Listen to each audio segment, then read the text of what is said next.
देवराज्यसेव्यमानपावनाग्रिपङ्कजं व्यालयज्ञसूत्रमिन्दुशेखरं कृपाकरं नारदादियोगिवृन्दवन्दितं दिगम्बरं काशिकापुरादिनाथकालभैरवं भजे। भानुकोटिभास्वरं भवाब्दितारकं परं नीलकण्ठईप्सितार्थदायकं त्रिलोचनं कालकालमम्बुजाक्ष अक्षशूलमक्षरं काशिकापुरादिनाथकालभैरवं भजे।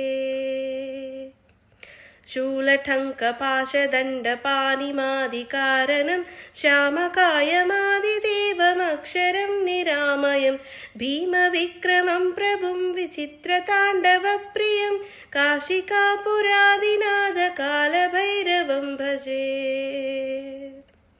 भुक्तिमुक्तिदायकं प्रशस्तचारुविग्रहं भक्तवत्सलस्थितं समस्तलोकविग्रहं विनिक्वनन्मनोज्ञहेम किङ्किनीलसत्कटिं काशिकापुरादिनाथकालभैरवं भजे।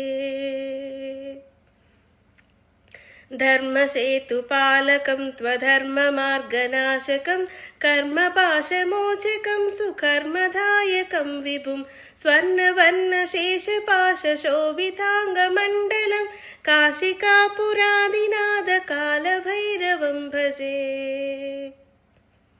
रत्नपादुकाप्रभाभिरामपादयुग्मकं नित्यमद्वितीय इष्टदैवतं निराञ्जनं मृत्युदर्पनाशनं करालदंष्ट्रमोक्षणं काशिकापुरादिनाथकालभैरवं भजे।